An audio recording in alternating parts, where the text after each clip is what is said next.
ಒಂದು ಯಾಕೆ ಮಾತಾಡ್ತಾರೆ? ನಮ್ಮ ಯಲಹಂಕ ಕ್ಷೇತ್ರದಲ್ಲಿ ಅವನಿಲ್ಲ.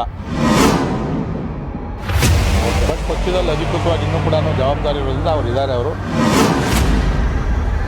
ಪಕ್ಷ ವಿರೋಧಿ ಚಟುವಟಿಕೆ ಮಾಡಿ ಯಾವುದೋ ಮುನೇಶ್ವರನ ಪೂಜೆ ನೆಪದಲ್ಲಿ ಕಾಂಗ್ರೆಸ್ ಅವ್ರನ್ನ JDS ಅವ್ರು ನಮ್ಮದೇ ಭಾಗ ಅಂದ್ಕೊಳ್ರಿ, ಕಾಂಗ್ರೆಸ್ ಅವ್ರನ್ನೆಲ್ಲ ಕರೆದ ಊಟ ಹಾಕಿ ಹುನ್ನಾರ ಮಾಡೋಂಥ ಕೆಲಸ ಮಾಡ್ತಾವ್ರೆ.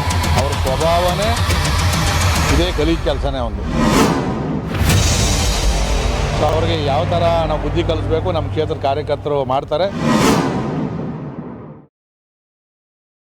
ಬಿಡ್ರಿ ಅವ್ನು ಯಾಕೆ ಮಾತಾಡ್ತಾರೆ? ನಮ್ಮ ಯಲಹಂಕ ಕ್ಷೇತ್ರದಲ್ಲಿ ಅವನಿಲ್ಲ.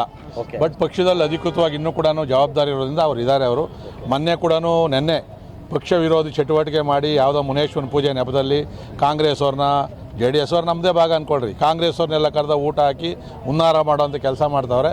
ಅವ್ರ ಸ್ವಭಾವನೇ ಇದೇ ಗಲೀಜ್ ಕೆಲಸನೇ ಒಂದು. ಸೊ ಅವ್ರಿಗೆ ಯಾವ ಥರ ನಾವು ಬುದ್ಧಿ ಕಲಿಸ್ಬೇಕು ನಮ್ಮ ಕ್ಷೇತ್ರದ ಕಾರ್ಯಕರ್ತರು ಮಾಡ್ತಾರೆ.